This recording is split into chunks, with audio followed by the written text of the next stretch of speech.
सच्चिदानंदरूपाय विश्वोत्पत्त्यादिहेतवे तापत्रय विनाशाय श्रीकृष्णाय वयं नमः। ये भागवत जी का प्रथम श्लोक है। सच्चिदानंद रूपाय विश्वोत्पत्त्यादि हेतवे तापत्रय विनाशाय श्री कृष्णाय वयम नमः। अब सबसे पहले आप समझेंगे कि सच्चिदानंद किसे कहते हैं। सत चित धन आनंद बराबर सच्चिदानंद। सत्य क्या है, चित्त क्या है और आनंद क्या है, तीनों को मिलाकर के बनता सच्चिदानंद। तो सत्य क्या है? सत्य वो है जिसका कभी विनाश नहीं होता, जो अजर अमर है, शाश्वत अविनाशी है, कभी मिटने वाला नहीं है। और सत्य क्या है? आत्मा। क्या है? आत्मा। और दूसरा परमात्मा। आत्मा का कभी विनाश होता है? आपने कभी सुना कि आत्मा मर गई? ये शरीर मरता है, ये शरीर बूढ़ा हो जाता है, ये शरीर काम करना बंद कर देता है, लेकिन आत्मा कभी नहीं मरती है प्यारे। आत्मा अमर होती है। आत्मा शाश्वत अजर अमर अविनाशी है। फिर आप कहोगे कि ये आत्मा शरीर को क्यों छोड़ देती है? तो एक बात बताइए, आप कपड़े पहनते हैं और जब वो कपड़े गंदे हो जाते हैं फिर दूसरे क्यों पहन लेते हो? भाई हम कपड़े पहनते हैं, कपड़े गंदे हो जाते हैं, उनको उतार देते हैं, दूसरे पहन लेते हैं। ऐसे ही ये आत्मा करती है महाराज। जब ये शरीर किसी काम का नहीं रहता है, जब ये शरीर बूढ़ा हो जाता है और इससे कोई काम नहीं किया जाता है, फिर आत्मा क्या कर देती है? इस शरीर को छोड़ देती है और दूसरे शरीर को धारण कर लेती है। आत्मा न कभी डूबती है, न कभी जलती है, न कभी सड़ती है, न कभी गलती है। सड़ता गलता कौन है? हमारा शरीर। जलता कौन है? ये शरीर। ये शरीर की गतियां होती हैं। तो आत्मा क्या है? अजर अमर अविनाशी, जिसका कभी विनाश नहीं होता। तो सत्य क्या है? आत्मा, सत्य। अब देखिए आता है चित्त। क्या आता है? चित्त। चित्त माने क्या होता है? चित्त माने होता है प्रकाश। इंग्लिश में कहें तो लाइट। अभी लाइट जल रही है ना ये। अच्छा, लाइट कितने प्रकार की होती है? प्रकाश कितने प्रकार का होता है? एक प्रकाश सूर्य का होता है, सूरज का उजाला।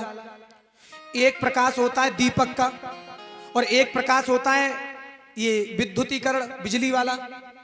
एक प्रकाश होता है सौर ऊर्जा का, सूर्य प्लेट वाला। होता नहीं होता सब? अच्छा, एक आध कोई और प्रकाश होता है? हाँ, एक प्रकाश और होता है प्यारे, जिसको हम कहते हैं गॉड लाइट। अच्छे से समझाऊं वो प्रकाश कौन सा होता है? आप मुझे एक बात बताइए, क्या बिना प्रकाश के हमारा जीवन है? उदाहरण के लिए मान लीजिए कि एक व्यक्ति को एक कमरे में बंद कर दो 4 महीने के लिए, उसको देखने को रोशनी न मिले और उसको भोजन मत दो खाने के लिए, वो जिंदा रहेगा या मर जाएगा? बोलो, मर जाएगा ना। बिना प्रकाश के हमारा जीवन नहीं है, चाहे वो कोई सा भी स्थान हो। लेकिन एक बात बताओ, जब ये जीव, ये बच्चा जब मां के गर्भ में होता है तो वहां इसको प्रकाश कौन दिखाता है? तब ये जिंदा रहता है। मां के गर्भ में इसको भोजन कौन देता है? भाई 1 महीने की बात तो है नहीं, 2 महीने नहीं, 3 नहीं, 4 नहीं, 5 नहीं, 6 नहीं, 7 नहीं, 9 महीने बहुत होते हैं। 9 मास, 9 मास तक मां के गर्भ में रहता है। फिर वहां इसको प्रकाश कौन दिखाता है?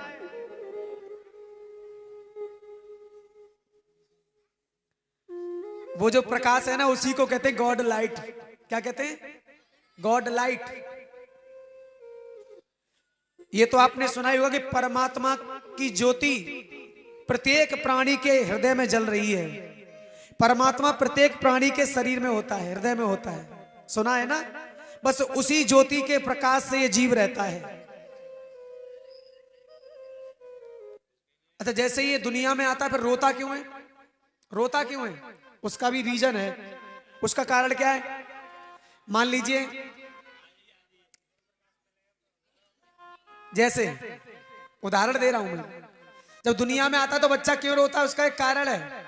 कारण यह है कि हम 3 घंटे से और लाइट की रोशनी में पड़ रहे हो, और जैसे ही उस लाइट की रोशनी से हम दूर हटेंगे तो थोड़ी देर के लिए हमारी आंखों के सामने अंधेरा होगा। बोलो, होता है या नहीं होता है? आपने कभी प्रैक्टिकल किया है?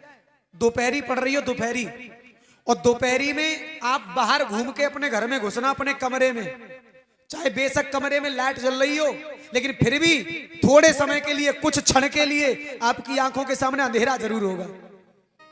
बोलो, होता है कि नहीं होता है? बस यही कारण है कि ये बच्चा मां के गर्भ में 9 महीने तक परमात्मा की ज्योति के प्रकाश का दर्शन करता है, और जैसे ही बाहर आता है, दुनिया में आता है, उसकी आंखों के सामने अंधेरा होता है, और अंधेरे को देख करके बच्चा डर जाता है और रोने लगता है। यही कारण है।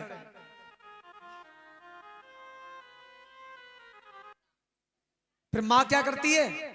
बच्चे के सामने वो दीपक जला करके रख देती है, और बच्चा टकटकी लगा करके दीपक की ओर देखता है और चुप हो जाता है। चित, चित माने प्रकाश। अब आनंद, सतचित आनंद, सच्चिदानंद है ना। अब आनंद क्या है? आनंद किसे कहते हैं? आनंद किसे कहते हैं? अच्छा, एक बात बताओ, अभी ठंडी का मौसम है, ठंडी का मौसम है ना अभी, और ज्यादा ठंड पड़ रही हो और किसी को गर्म एसी में सुला दो, और सुबह उससे पूछो भाई कैसा लगा, तो क्या कहेगा? क्या कहेगा? आनंद आ गया। यही तो कहेगा। क्या कहेगा? जोर से बोलो, आनंद आ गया। अच्छा, किसी ने लड्डू खाए हो और उसको रसगुल्ला खिला दो या रबड़ी खिला दो, तो क्या कहेगा? चकाचक साहब, आनंद आ गया। अच्छा, यही तो कहेगा।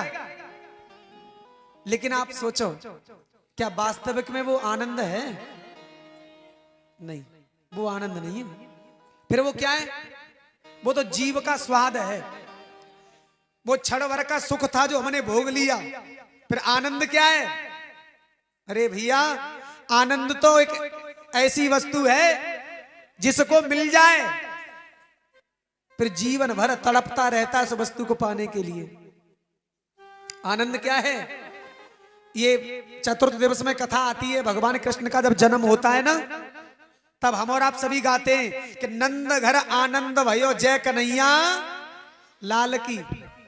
हाथी दीने घोड़ा दीनी और दीनी पाल की, नंद घर आनंद भयो जय कन्हैया। अच्छा, कोई ये नहीं कहता कि नंद के घर में लल्ला भयो जय कन्हैया लाल की।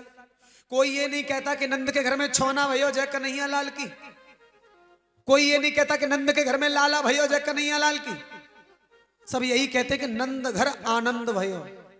और इधर भगवान राम का जब अवतार होता है अवध में, तो वहां पर कहते हैं कि दशरथ घर आनंद भयो जय हो राजा राम की। तो आनंद माने क्या है? आनंद माने है परमात्मा। तो जिसको परमात्मा मिल जाए उसे संसार का सुख क्या भाएगा? सोचिए जरा।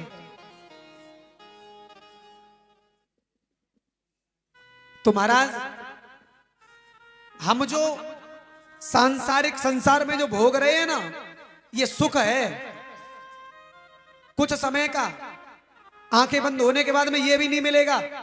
लेकिन जो सच्चा आनंद जो है, परमात्मा जो है, अगर वो आनंद हमको मिल गया तो फिर दूसरे आनंद की हमें आवश्यकता नहीं है। सतचित आनंद सच्चिदानंद रूपाय विश्वोत्पत्त्यादि हेतवे तापत्रय विनाशाय श्री कृष्णाय वयम नुमः। तापत्र 3 प्रकार का ताप होता है। कितने प्रकार का? 3 प्रकार का ताप होता है। गोस्वामी जी ने मानस में लिखा है। और वो कौन सा ताप है?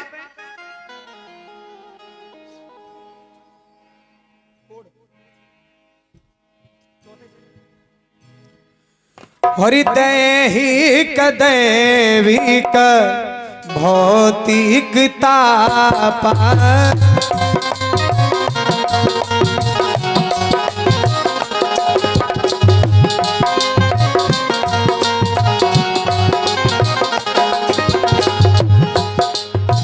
दैहिक दैविक भौतिक ताप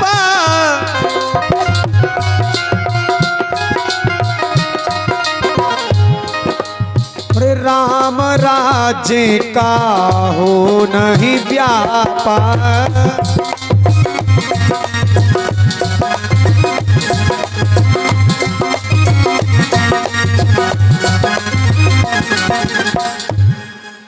दैहिक दैविक भौतिक तापा।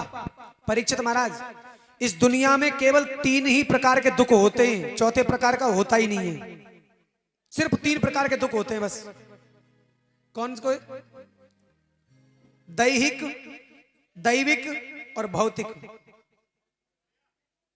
दैहिक माने शरीर में पित्त वात कफ से होने वाले रोग, शारीरिक कष्ट। कभी आंखें कमजोर हो जाती हैं, कभी कान कम सुनने लगते हैं, हाथ काम करना बंद कर देते हैं, पैर काम करना बंद कर देते हैं, कमर झुकने लगती है, कमर दर्द करने लगती है, कभी कंधा दर्द करने लगता है, कभी घुटने दर्द करने लगते हैं। ये शारीरिक कष्ट जो होता है दैहिक। कौन सा? दैहिक। भौतिक, भौतिक कौन सा होता है? सांसारिक जो कष्ट है ना, ये भौतिक होता है। सांसारिक क्या कष्ट होते हैं साहब? सांसारिक कष्ट होते हैं जैसे आज बेटे ने ये कर दिया, कोई पिता अपने पुत्र से दुखी है, कोई अपनी बेटी से दुखी है, कोई पत्नी से दुखी है, कोई भाई से दुखी है, कोई भाभी से दुखी है। ये सांसारिक जितने कष्ट होते हैं ना, ये भौतिक होते हैं। अब होता है दैविक। दैविक ताप जो होता है वो कौन सा होता है? इसको समझना थोड़ा जरूरी से, थोड़ा गहराई से समझना है इसके लिए। देखो दैविक जो है ना परीक्षित महाराज, दैविक कष्ट कौन सा होता है? जैसे हमारी फसल खड़ी है पकी हुई, मान लीजिए सरसों की फसल खड़ी है और अचानक ओलों की बरसात हो जाए, फसल नष्ट हो जाए, तो ये बताओ ये किसी इंसान ने तो की नहीं? प्राकृतिक है कि नहीं है? बोलो भाई, किसी इंसान ने की क्या? नहीं की ना। दैत्य पिशाच देवताओं की अशुभ दृष्टि से होने वाला जो कष्ट होता है,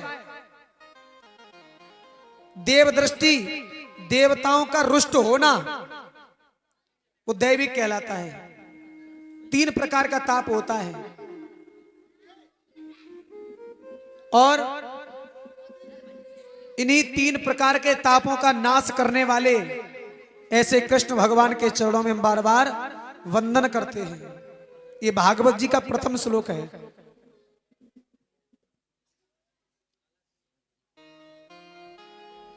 उसके बाद सुखदेव जी महाराज को प्रणाम किया गया। यम प्रव्रजंत मनुपेतमपेत कृत्यम द्वैपायनो विरह कातरया जुहाव पुत्रेति तन्मयतया तरवो अभिनेदु इस्तम सर्वभूत हृदयं मुनिमानतो अस्मि।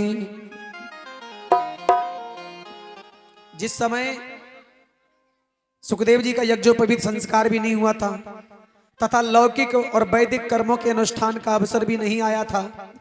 तभी उन्हें अकेले ही संन्यास लेने के लिए घर से जाता हुआ देख करके व्यास जी उनके पीछे पीछे पुत्रेत तन्मयता तरवो अभिनेदु। तन्मय माने किसी चीज के पीछे पागल हो जाना, अपने आप को खो देना, तन्मय होता है। तन्मय, पुत्रेति तन्मय, तरवो अभिनेदु। तरु माने तरवो अभिनेदु, तरु माने वृक्ष। जब व्यास जी अपने पुत्र के पीछे पीछे जा रहे थे, अरे पुत्र तुम कहां जा रहे हो, पुत्र कहां जा रहे हो, तो मानो वृक्षों ने झुक करके जवाब दिया हो, अरे व्यास जी तुम किसको वापस करने जा रहे हो, ये तो सर्वभूत हृदय है, तुम्हारे जो पुत्र हैं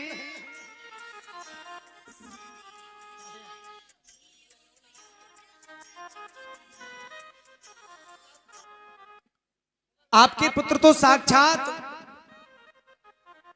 ज्ञान के अवतार हैं, जो दुनिया में तुम्हारा नाम रोशन करेंगे, तुम ऐसे पुत्र को वापस करने जा रहे हो। व्यास जी वहीं से लौट आते हैं। अब देखिए एक क्षेत्र पड़ता है नैमिषारण्य क्षेत्र, और नैमिषारण्य में 88,000 ऋषि रहते हैं। वहीं पर विराजमान सौनक जी महाराज ऋषि और व्यास जी के जो शिष्य हैं जिनका नाम है सूत जी महाराज। सूत जी महाराज बैठे हुए सिंहासन पर, व्यासपीठ पर विराजमान है। सौनक आदि बड़े बड़े ऋषि बैठे हैं सामने। तो सौनक जी ने प्रश्न कर दिया, बोले सूत जी महाराज, बोले एक बात बताइए, क्या?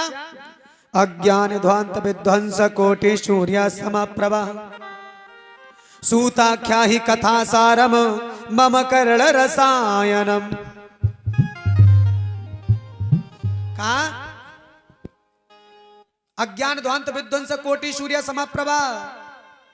अज्ञान ध्वंस, आपका जो ज्ञान है वो अंधकार को मिटाने वाला करोड़ों सूर्यों के समान है। मम कर्ण रसायनम, मम माने मेरे, कर्ण माने कान, रसायनम भगवान की कथा। तो भगवान की कथा सुनने के लिए हमारे कान लालायित हो रहे हैं। आप हमें वो भगवान की कथा सुनाओ। और एक बात बताओ, इस कलयुग में जो वैष्णव लोग होते हैं ना, वैष्णव, वो ये मोह माया से पीछा कैसे छुड़ाते हैं, वो हमें बताओ। सूत जी कहने लगे, सर्व सिद्धांत निष्पन्नम संसार भयनाशनम। मैं तुम्हें संपूर्ण सिद्धांतों का जो निचोड़ है वो श्रीमद् भगवत कथा सुना रहा हूं, उसे ध्यान से सुनो। बोले ये भगवत कथा वो है, ये श्रीमद् भागवत कथा वो कथा है। परीक्षते कथा भक्तम सभयाम संसते सुखे सुधा कुंभम गृहीत्व देवाय स्त्रत्त समागमन। ध्यान से सुनो, ये जो भगवान की कथा चल रही है ना भागवत जी, ये वही भागवत कथा है। श्री सुखदेव जी ने जब परीक्षित जी को सुनाई थी ना, परीक्षित जी को, तो ये देवतागण आए थे अमृत का कलश लेकर के साथ, अमृत का कलश, और कहा था कि एक काम करो, ये तुम्हारे जो परीक्षित जी शिष्य है ना, ये 7 दिन बाद मर जाएंगे, इनको अमृत पिला लो, ये अमर हो जाएंगे, और इसके बदले में आप हमें जो कथा इनको सुना रहे वो कथा हमें सुना दो। अब देखना आप कि कथा की कितनी बड़ी महानता है। क्या अमृत से बढ़कर के कथा है भगवान की? हाँ है। अगर नहीं होती तो देवता अमृत का कलश लेके नहीं आते और ये नहीं कहते कि अमृत के बदले हमें कथा सुना दो और ये अमृत अपने शिष्य को पिला दो। तो इससे हमें ये प्रतीत होता है जो अमृत है उस अमृत से भी ज्यादा महत्वपूर्ण ये भगवान की कथा है। सुखदेव जी ने जब ये सुना, सुखदेव जी ने कहा कि वो सुधा के कथा लोके के काचा के मरण महाना ब्रह्मरा तो विचार्य तथा देवा जहासहा। कहा कि देवताओं, कहां कांच और कहां महामूल्य मणि है, ये कुछ ठीक नहीं लगा। इतना कहकर के देवताओं की हंसी उड़ा दी और देवतागण वापस लौट गए। बोले ऐसी भगवान की कथा है, श्रीमद् भागवती वार्ता सुरलामपि दुर्लभा। ये भगवान की कथा वो है जो देवताओं के लिए नसीब नहीं होती है, जो आप बैठ करके आज सुन रहे हैं।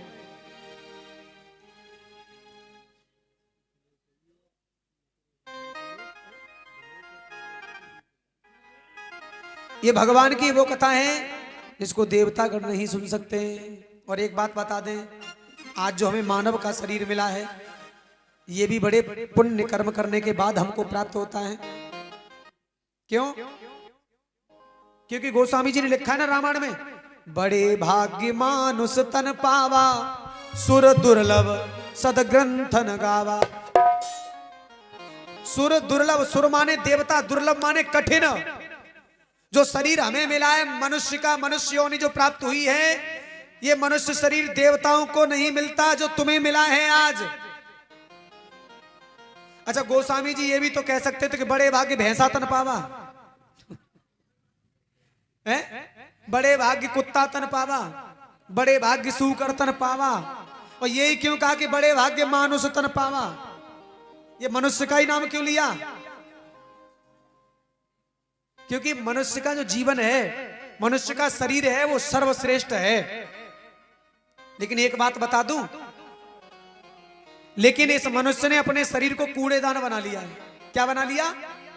कूड़ेदान। अच्छा, जितनी बेकार चीज होती है वो काय में डाली जाती है? डस्टबिन में, यानी कूड़ेदान में।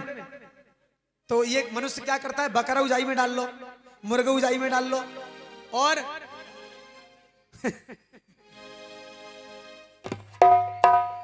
और सूकर भी इसी में डाल रहा है। लेकिन परीक्षित महाराज एक बात समझना, आप भी समझना, बकरी पत्ता खाते हैं ताकि काड़ी खाल। बकरी पत्ता खाते हैं ताकि काड़ी खाल, और जो नर बकरी खाते हैं उनके कौन हवाल। सोचो, बकरी तो केवल पत्तों को खाती है और अंत में उसकी खाल उतार ली जाती है, उसको एवरेज चुकाना पड़ता है। पत्ते खाने का एवरेज चुकाना पड़ता है, उसकी खाल उतार ली जाती है। लेकिन जो लोग बकरी खाते हैं उनका क्या होगा? सोचो, उनका क्या हाल होगा, जरा एक बार सोचो। भाई समझने की बात है कि नहीं है? तो ये मनुष्य शरीर में बड़े पुण्य कर्मों से मिला है। अच्छा, मैं एक बात और बता दूं, बड़ा गहन अध्ययन करने के बाद मुझको ये मिला है।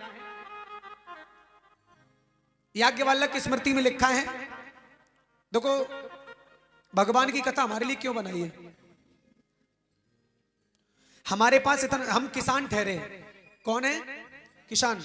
हमारे पास इतना टाइम नहीं है हम रोज मंदिर जा सके, हमारे पास इतना टाइम नहीं है रोज हम यज्ञ कर सके, आपके पास इतना टाइम नहीं है आप वेद पढ़ सके। फिर आपके लिए बनाया क्या? फिर ऐसा कौन सा पुण्य कर्म बताया है जिस कर्म को करने से हमको भगवान मिल सकते हैं? वो पता है आपको? मैं बता दूं, याज्ञवल्क्य स्मृति में मैंने पढ़ा है, बड़ा अध्ययन मैंने किया था। मैं समझ सकता हूं कि कोई व्यक्ति अगर मंदिर में जाता है पूजा करने तो वो उसकी मर्जी है, लेकिन मंदिर में पूजा करने से भगवान नहीं मिलेंगे, ये कन्फर्म है। हाँ, भगवान मिल भी जाए तो मोक्ष नहीं मिलेगा। भगवान का मिलना अलग चीज है, मोक्ष मिलना अलग चीज है। मोक्ष उसे कहते हैं जो आवागमन से मुक्त हो जाए, जो बार बार इस संसार में ना आना पड़े, उसे मोक्ष कहते हैं। अरे हम ज्यादा पूजा पाठ करेंगे तो भगवान मिल जाएंगे, जब हमारे पुण्य कर्म छीड़ होंगे तो फिर हमें पृथ्वी पे आना पड़ेगा। तो आज ही बताऊं, ऐसा कौन सा कर्म है जिसको करने से हमारा मोक्ष हो सकता है? कि ना बताऊं आज? आज नहीं बता रहा हूं, लास्ट वाले दिन बताऊंगा, ठीक है? अब तो इंतजार करो इस चीज का। बहुत अध्ययन किया मैंने, तब मुझे मालूम पड़ा कि सबसे बड़ा पुण्य कर्म क्या है, हमें क्या करना चाहिए। सुनिए, मैं दावा करता हूं, आप किसी मंदिर में मत जाइए, कहीं लोटा चढ़ाने मत जाइए, कहीं माला मत चढ़ाइए, कहीं धूप बत्ती मत लगाइए, बस एक काम करते रहिए। अगर आपके जीवन में कभी दुख हो जाए तो कहना, लेकिन वो काम कौन सा है वो आज नहीं बताऊंगा, उसका इंतजार करना पड़ेगा आपको। अच्छा, आपने कभी देखा है मैं कहीं लोटा चढ़ाने जाता हूं? आपने देखा है कभी? मुझे देखा है? नहीं देखा ना? लेकिन फिर भी मुझे भगवान की कृपा मिलती है। तो आप ऐसा कर्म करिए ना, ऐसा काम कीजिए जो कि हमें सबकी जरूरत नहीं है, बस एक को मना लो। एक है साधे सब साधे, बस एक को साध लो, एक को मना लो, सब मन जाएंगे। वो एक कौन है, बस उसी को मनाना है तुम्हें, सबको मत मनाओ। मान लो किसी मंदिर में आप गए, एक एग्जांपल दे रहा हूं, उदाहरण। किसी मंदिर में आप गए, गणेश जी हैं वहां पे, भोलेनाथ भी हैं, पार्वती जी भी हैं, हनुमान जी भी हैं। अब आप एक लड्डू लेके गए हैं, अब आप सोचिए क्या करेंगे आप? गणेश जी को चढ़ाओगे कि हनुमान जी को चढ़ाओगे कि लक्ष्मी जी को चढ़ाओगे? अच्छा, गणेश जी को चढ़ा दिया तो हनुमान जी नाराज हो जाएंगे और हनुमान जी को चढ़ा दिया तो गणेश जी नाराज हो जाएंगे। अब करो, किसको चढ़ाओगे, क्या करोगे? तो इसलिए वो लड्डू किसको चढ़ाना है, उस एक की पहचान कर लो, उस एक की पहचान कर लो। उसको खुश करने से सब खुश हो जाएंगे अपने आप, एक भी नहीं बचेगा। तो वो एक कौन है आज नहीं बताएंगे, लेकिन आज बताऊंगा ही नहीं, आज तो पहला दिन है। बोल गोविंद भगवान की।